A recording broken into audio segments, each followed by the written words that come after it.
And Jalango, I thought 96 FM, it was amazing. It was fantastic. Yeah, Thank you, Crystal. Thank you guys too. Your attitude and your whole view on life is just mind-blowing. I'm floored. I'm completely floored. I will never, ever complain again. Ever. Ever. Thank you so much, Crystal, for joining us this morning on Hot 96. It's been smoking. Say that, Crystal. Say that. It's been smoking. A story a day. All right. Joining us live in the studio, folks. Imagine for a moment you're living a pretty normal life. Pretty normal, just like most of us. And then one day, gradually, you start losing your sight. Until you lose it completely. What do? How does that change your life?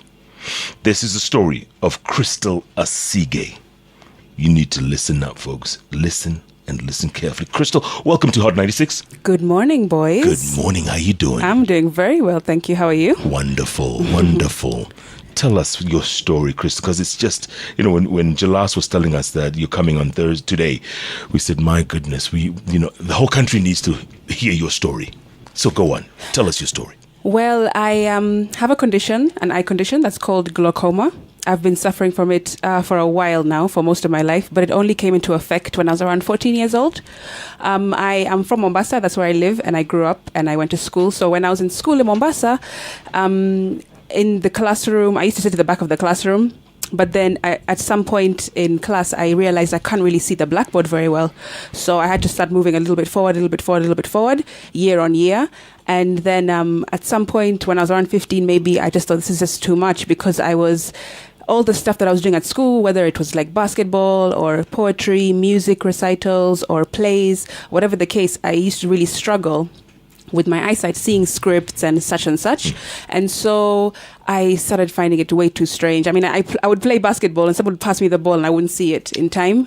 Things like that. So people used to tease me, my friends in school, and teachers used to think I was just being lazy or not wanting to work in class when they asked me to do something. Did you try and get glasses? Did you try and get... Exactly. So I asked my mom, can we go to the optician, because this is a bit strange? And we went to the optician.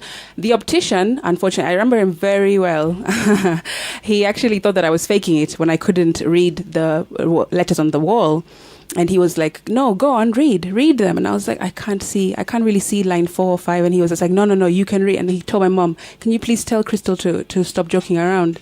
And since then my confidence really got shot, because I felt that I finally got the courage to tell someone that something was wrong with my eyes, and he didn't believe me, a doctor, and he didn't believe me. So I was like, well, then I just don't want to tell anyone anymore. Let me just keep it to myself, like I have been for the last for the last while.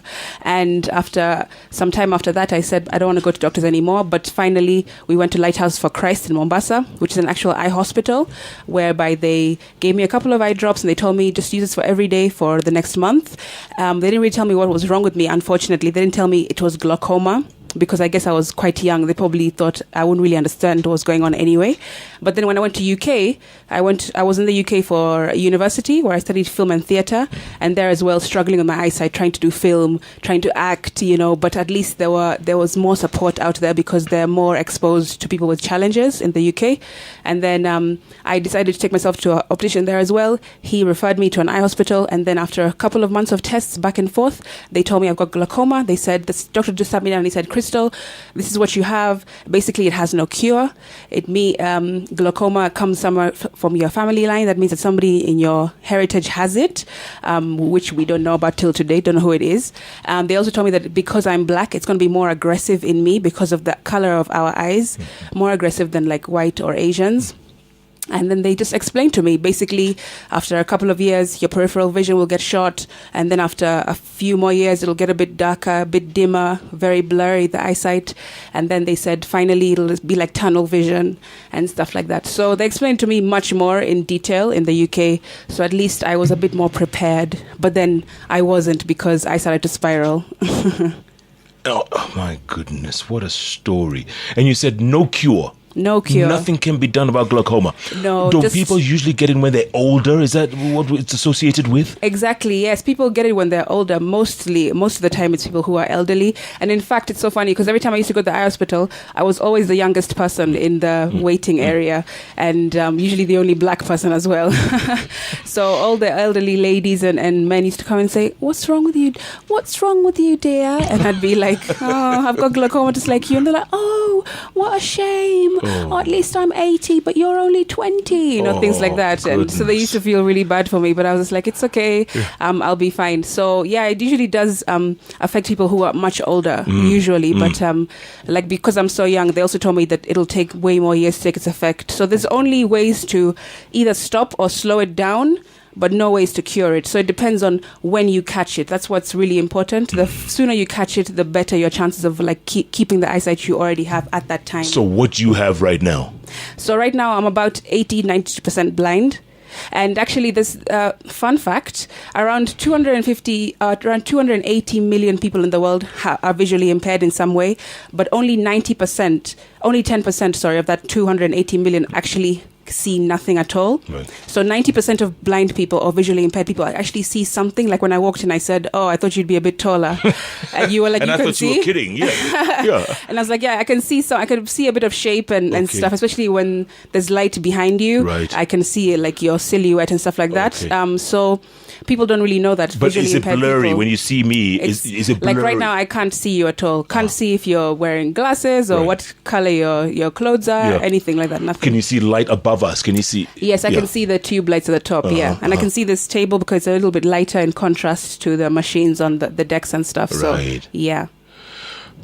Oh my goodness! So you need a helper every time now. I mean, you can't do anything on your own. I do a lot of things on my own. I think because I got diagnosed officially in the UK, that was really a blessing because at least I started my O&M training. That's orientation and mobility training out there, and they gave me adaptive skills training. So at least I know how to do stuff around the house. How to They gave me tips and tricks about what to do in the house, like when you go out to the shops, how to pour yourself a cup of tea without spilling it everywhere, things like that.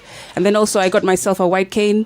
I call her Faith. This is what I walk around with all the time. I was going to ask you whether you have that idea, and that works. It works, yes. It works. Unfortunately, though, in Kenya it works a little bit less because when I go outside in Kenya, the roads are really bad, not tactile. The flooring, if there are pavements, they've got potholes and puddles. Have you fallen around here? Have you fallen trying to walk in Nairobi? I've fallen. Yeah, I trip all the time. I fall all the time, and people usually go, try to help me, and I'm just like, it's okay, no problem, Nisa, asante. But so this is the kind of things that I'm trying to spread awareness about because I'm a VIP ambassador. VIP means a visually impaired person. So I'm going around the country doing talks and. So you're not the kind of VIP that Jalass is? Well, I'm also that kind of VIP. Oh, okay. So, you go around the country talking about. Have you been to Thika School for the Blind, for instance? I haven't been there to speak. No, I haven't been there because I've not been able to get there yet. But I have been doing lots of talks, especially over Glaucoma Week, which was last month. I was going around the country, Mombasa and Nairobi especially, talking about visual impairment community in Kenya, what we suffer, how we suffer, what people can do to help, how the government can get involved, like NTSA and improving, for example. What about sidewalks and walkways? Exactly, sidewalks and street lights, because like I said, not all of us can see nothing. We can see something. So the more light there is, the better. Things like, if there's a footbridge, how am I supposed to cross the road? You're giving me double the work because I've got to go up the footbridge, find it, cross, instead of just having like a normal traffic light. Can you imagine trying to cross Outer Ring? How many people die a day on Outer Ring? 5. And these are people who can see? Yes. 5 a day. And a so moment things ago, like that. my dear, a moment ago you said things started to spiral. Yes. Talk to me. So I was in university having the time of my life, but then on the other hand, they told me this terrible news about my eyesight. And because, when you're in university, other students are just, kind of having fun, doing their thing. So no one's really ready to get such, heavy information, about their future. And so I was just like, okay, I listened to the doctor, what he said, that meeting that we had, and the diagnosis, and I was just like, okay. So I went home and I just thought, first of all, I called my parents and I told them what they said, and I was like, but don't worry, Mom and Dad, I'm fine, I'll be okay, etc., etc. And then after I put the phone down, I cried. I cried that evening, I remember, and I just said, if it's going to happen in 1 year, 2 years, 10 years, whatever the case, then let me have fun in the meantime. So I used to go out a lot. I was going out drinking like 5 nights a week. I started getting into the wrong groups, dabbling in drugs and stuff like that, because I just wanted something to distract me, basically, from the reality that was going to happen about my eyesight. So I did a lot of that kind of stuff, and I didn't really tell anyone about it because, like I said, other students did. I mean, I can't just tell my friend, like, hey, can you listen to me gush my heart out about the fact that I'm losing my eyesight? They'll just be like, what? I mean, I'm going to the club. Let's go, Crystal. So I had no one to talk to either. I didn't really take counseling. I think I should have, to be honest, a bit of therapy, because it would have helped me during that time. But God was there. That was my counselor. So I was being taken care of, even though I was kind of pulling away from what was right. Yeah. Yes. But I'm sure you were asking yourself, you were asking the same God, God, why me? Yeah, why me? Exactly, yeah.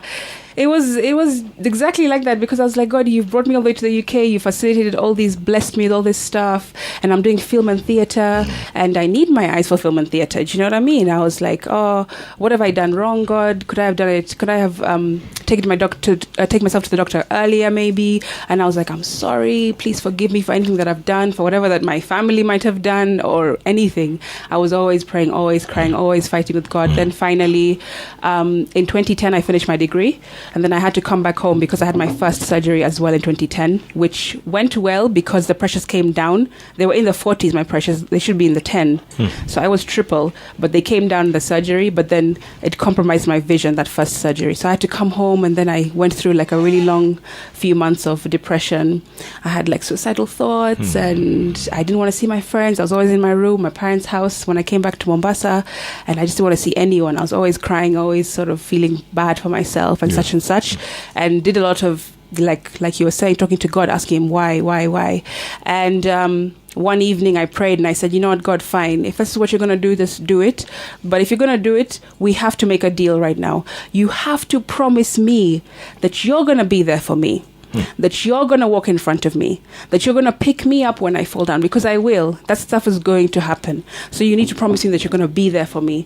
And I think after that prayer or that argument, whatever it was, things have turned around. Not that it's been easy at all. No. But since then, at least I kind of have a sort of peace in my heart, sort of like there's water being poured in my heart. Anytime there's something really weighing on my shoulders, a burden about it, when I wake up feeling like, I'm having a bad day, feeling frustrated with myself or impatient with myself, at least I know that God promised me those years ago in 2011 that he's going to be there for me. 7 years later. This is deep, man. This is deep. 7 years later. I've not spoken. Yeah, I was going to say, Jalass, let's spoken. We were just part of this My Story thing the other day. Yes. And I listened to Crystal. And anytime she tells this story, man. You know, what I can't get over is your attitude.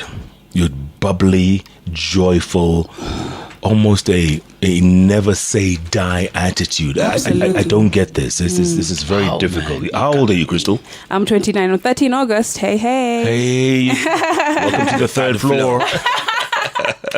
We said at the same time. Oh my gosh, yes. So I spent most of my 20s in and out of hospital. Yes. So unfortunately, I kind of felt like the last 10 years have been not wasted, but spent, kind of fixing myself, fixing my soul, fixing my spirit. Yeah. And I've had 8 surgeries in the last 6 years. Is this for your eyes or for something else? For my eyes only. Only. Apart from my eyes, I am very healthy. I don't eat meat, don't take dairy. I'm very healthy, very fit, love to exercise and everything like that. But it's just my eyes. That's the only thing. And the surgery you have, is it what? To rectify, to slow it down. So slow down the glaucoma. That's it. Because basically glaucoma... the glaucoma is a buildup of pressure in the eyes. So the surgeries that I've done are basically, if you can imagine, like a slow puncture. If there's a hole in your tire, slowly the air slowly T-boy. seeps Yes, out. T-boy. Exactly. Yeah, T-boy. So basically, that's what they did on my eyes a few times. Does it hurt? I mean, does it give you headaches or migraines and stuff like that? When the pressure goes really high, yes, it does. But when it seeps out of, because basically they punched 2 holes in the top of my eyes. If I lift up my eyelid, you'll be able to probably see the incision. And then basically what that hole does is that when the pressure builds up, automatically the pressure just seeps out of that little hole at the top of my eyes. So when the pressure is low, then it's good because my eyes don't hurt. I don't get headaches. My eyes don't go red and watery and stuff. But when the pressure is high, I know immediately because I am getting the migraines. I have to stop all that I'm doing and go home and like have a lie down, take lots of aspirins and stuff like that. How often does that happen, Crystal? Nowadays, not that often because of the 8 surgeries I've done. Yeah. Before, it used to happen almost every day. Couldn't really work without having at least a day where I was having a migraine and stuff like that. But now it's much better. I don't have many bad days at all. What has this done to your filmmaking career? Well, in the UK, actually, after university, the BBC snatched me up. So I worked there for 3 years, and they were very supportive. I told them everything at the beginning of in my interview stage. When they came, they told me, "Come in for an interview. We'd really love to see you." So I told them everything, and they were like, "It's okay. We are really supportive of equal opportunities and stuff like that." So they gave me a job. It was amazing, and they trained me in all sorts: radio, TV, news, production, everything. But when I came back to Kenya, I applied to the media houses that we all know and love.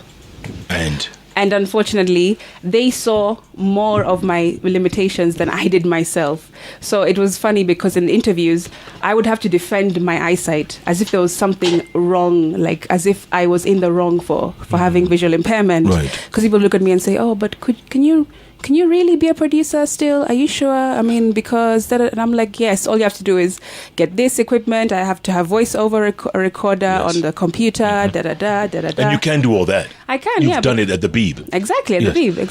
Thank you. At Auntie, as they call it in the UK. That's right. So I've done all that, but my fellow countrymen didn't believe in me.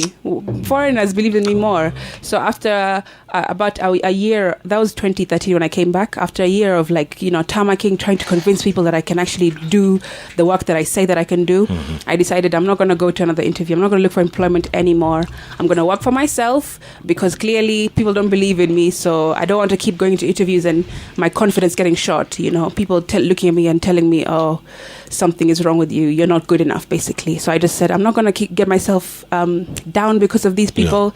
Let me just be a freelancer. So again, NGOs were the ones employing me, who are, of course, foreigners, right? So I don't understand why foreigners can see more in me than my own sort of fellow countrymen. So, unbelievable. I've been freelancing as a producer with NGOs since 2013. And then, of course, my music, I'm a singer, songwriter, and I do voice coaching. I do so many other things. I have like a little Airbnb that I also help manage at home in Mombasa, performing at corporates and private gigs and stuff like that. So lots of things happening. Just doing it for myself now. And how's the singing career? How is that? How's singing coming along? Yeah. Singing is going really good, especially the last few months especially. I get people to email me at my email address if they want gigs and stuff, info@crystalasige.com, and or my social media platforms, which is Crystal Asige, and they tell me we're having this, But on the radio, haven't really been able to crack that as much as I want to, but I'm still working on it. I've got a really amazing group of people that support me and stuff, so, and always follow me everywhere that I go. They also came, this is my story on Saturday with Jalango. my group of, my groupies, they're like, "Wow, Crystal." I was alone. Jalango, you're not alone. Crystal took all the... And So you this refuse to singing sing. this singing thing, Yes. belch a tune. Yeah, why don't you show us what you can do a little bit here? Ooh, child. Okay. I just had a cup of coffee, so I've got energy now. We had sugar in it, so I'm like, yeah. Right now? Right now. Okay, so this is a song that I actually released this Monday, gone. It's called Safer, and it talks about basically what we've just been chatting about, my journey and that prayer that I had with God, and where he said he'll be the light to my feet and the lamp to my path. It's called Safer. I up to 1,000 miles. Shadows and dark and light, they're all the same. I've cried 1,000 times. I can't deny that I've tried it their way. Since you say you like my way, Jesus, my life ain't been the same. Been the same ever since I closed my eyes and walked by faith. I see clearer and better. I feel safer than ever. I see clearer and better. I feel safer than ever. My goodness, Crystal. Thanks. And then the irony of it, you're singing about seeing. Yes, absolutely.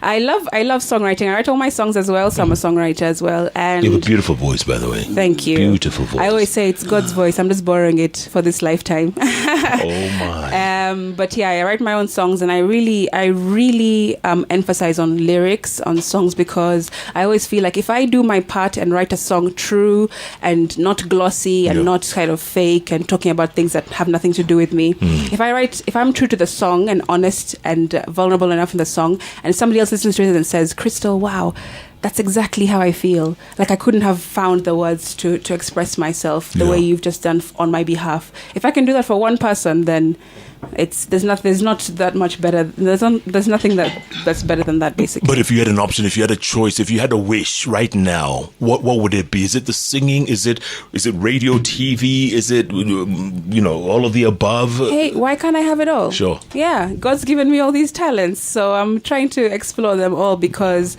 I mean, if anything that I've learned in my life is that nothing is guaranteed. Tomorrow, I woke up one morning and I couldn't see the way I could see the day before. So the amount of urgency that I've adopted in my life, like if something is happening, just go, Crystal, go get it as much as you can, take it as far as you can, and see where it takes you. So basically, I don't want to leave anything behind, whether it's the singing or whether it's the baking. I also bake at home, whether it's the radio that I want to pursue as well, anything, filming, producing, anything. I just want to go for it all, because I don't know what God has in store for me. Yeah.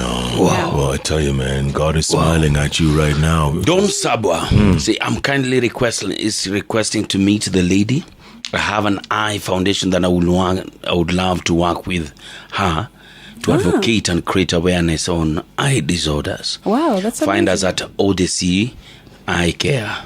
Odyssey Eye Care. We'll give you the details, okay? By the way, can you read Braille, or how do you, is that the way? So I didn't do Braille, because by 2010, when I first had to start doing my trainings in the UK, I asked them about it, and they told me, well, nowadays technology is going so fast, it's moving so fast, that if we teach you Braille right now, it'll take you about 3 to 5 years to learn like perfectly, and by that time technology will be so far ahead, you probably won't need to use it. And plus, they said nowadays when you go to public places, there's hardly anything in Braille. You don't go to a restaurant with a Braille menu. No. You don't go to a supermarket with like Braille tags on the shelves. So there's not really many places that you can use it. Especially when I came back to Kenya, I was like, there's hardly anywhere apart from Panadol boxes, which have Braille at the back, and your bank cards, your ATM card. Right. That's the only thing that has Braille, really. ATM has Braille on the back? Yeah, no, on the little words, the letters that are on the card attached. Yeah. So and Panadol as well.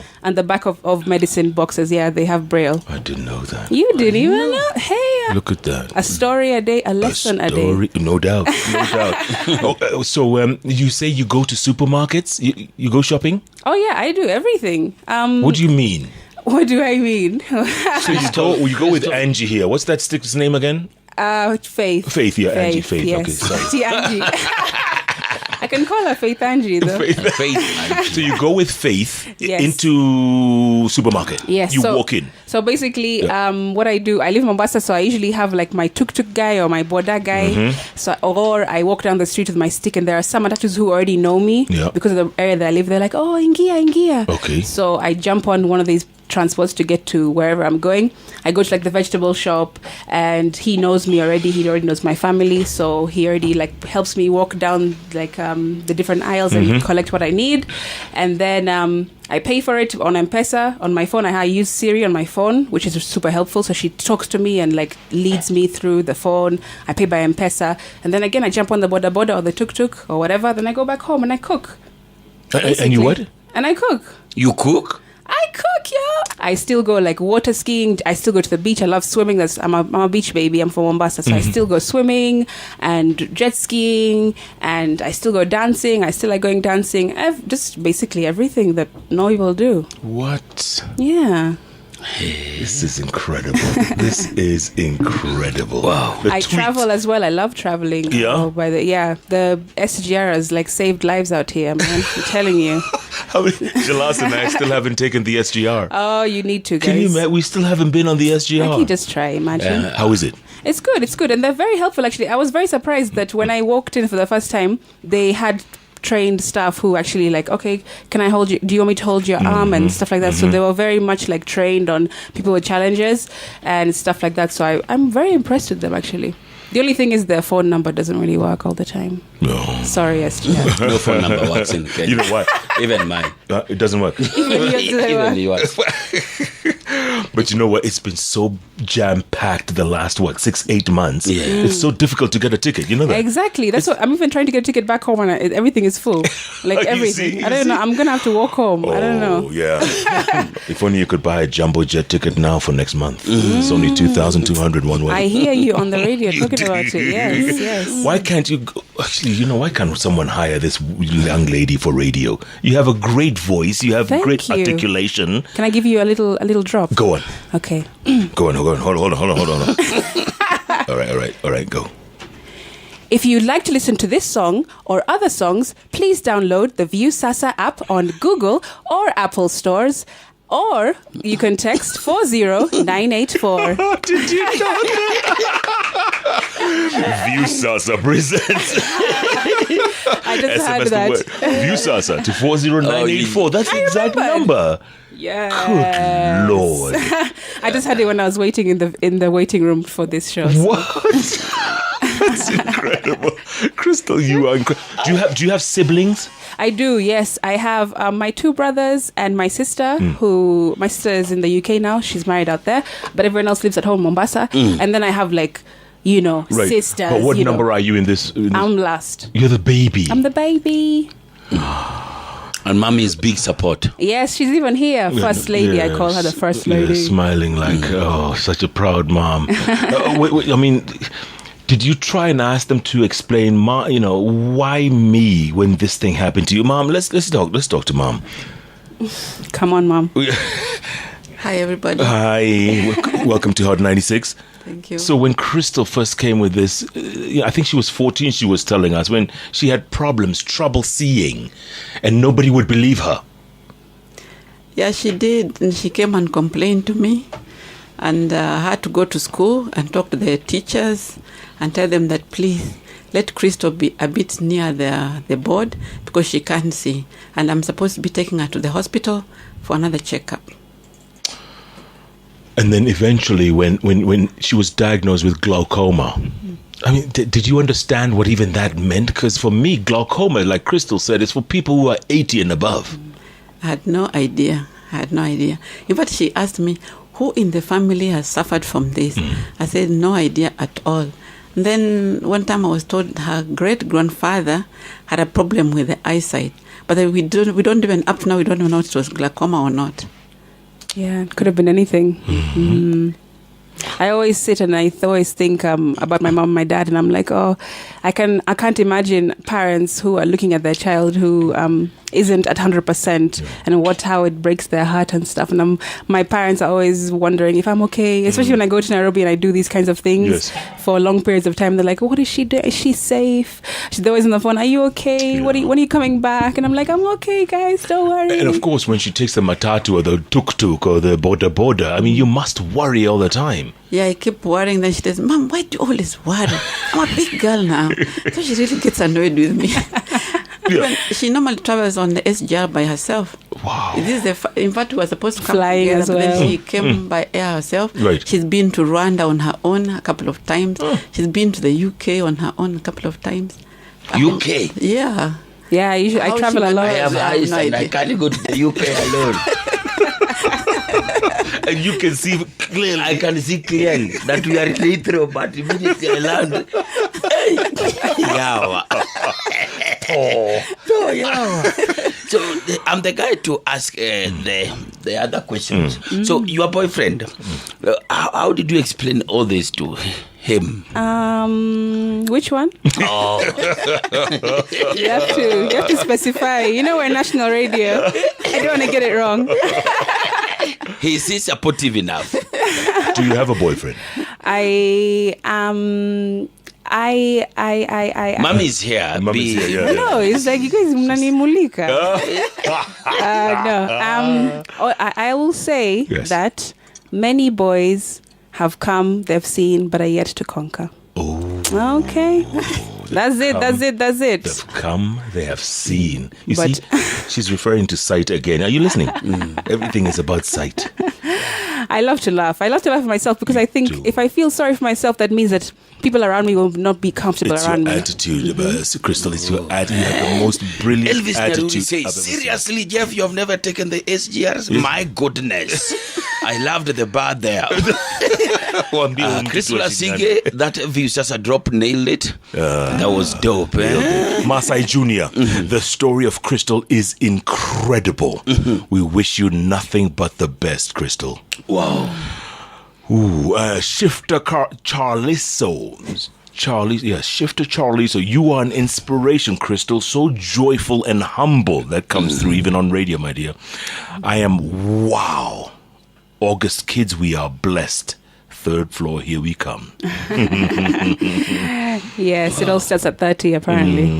Leon says, one may have a problem, but when you listen to someone's story like that of Crystal and how positive she is, something's got to change. Ariel Jambo, El Presidente, said that's God's power. I listen to you, I see God. I like your attitude for real. You are talented, awesome voice. Please do it again just for me. That was incredible. That was incredible. And she just heard it downstairs just now. Oh man, this is incredible. Is that the word? Incredible is the word, yeah. Okay. Yeah, in French, Incredible. In French, it's incroyable. Incroyable, that's it. Sorry. Incroyable. You know, if I was in French, I would be puking all the time. Incroyable. Yes. So, Crystal, Yes. Okay, so you questioned God at that time. Now, what kind of conversation do you have with him? Have you come to the realization that this is what was meant to be? Have you come to that? Absolutely, yeah. I've had to come to accept it for sure. I think as soon as I accepted it, that's when things started to open up for me. I think I've learned so many lessons through losing my eyesight, so many life lessons that I would never have learned if I had sight. And it's matured me, it's grown me, it's challenged me, it's made me trust in people so much more and see and be more patient with people and myself as well, love people more, love myself more, be more compassionate. And yeah, I mean, I've got superpowers as well. I've gained lots of superpowers. Like my hearing is way better. My spatial awareness is way better. For example, there's a time that my friend was dropping me home. Martin Kamau was dropping me home. We had like a coffee and then I was directing him to my house. And he was like, but how can you see? And I was like, okay, in a few meters, there'll be a roundabout, turn left. He was like, huh? I was like, can you see? And I was like, no, I can just follow the movement of the car and how we're going. And obviously, because I know the area, I know when I hit a particular bump, I'm like, okay, there's a few meters to my road, etc., etc., etc. Right. So, and also my bills are less in the house. My light bills are less because I don't use the lights that much. And Are you trying to say there are certain advantages to all yes, this? absolutely. Listen, Twanga Pepeta Here's an interesting story. He says, Jeff, can you ask Crystal if cannabis is used to treat glaucoma? Because in the States, it's one of the reasons they legalize cannabis. And he wants to use it on his younger brother who has been diagnosed with glaucoma. Yes, it does work. It does work. That's... No, see Sativa. Cannabis. See Sativa. Angalia watu bana. Ya majengo. See puff. See majengo. Kwa kina huyu Luanda. You know, Luanda is the highest consumers of bag. So what cannabis are you using? I'm not using cannabis myself. I will plead the fifth on that question. But some people do use it, right? Yes, see, you can use it. Obviously, it needs to be prescribed to you. You don't just go and get some from the corner somewhere, right. because you don't know how clean or how whatever it is. And your mother's listening. And my mother's listening. And there are parents listening to this radio show. Yes. So yes, it has to be prescribed if you need it, if your glaucoma is acute. But definitely it does work. It does relieve the pressure. It does relieve the pain when you take it and stuff like that, because there are different forms. I mean, smoking is one, like you were saying, but there are like drops that you can take, like liquid, which is just the ADH, yes, which is concentrated, so you don't have to like be, sort of like, ooh. Right. Yeah. You just drop it in your tongue, 5 drops or something like that, and then for the day, the next morning, again 5 drops, things like that. Yeah, it's also pretty cool if you want to be. Ooh, that's not too bad either. I'm not gonna say anything. Crystal.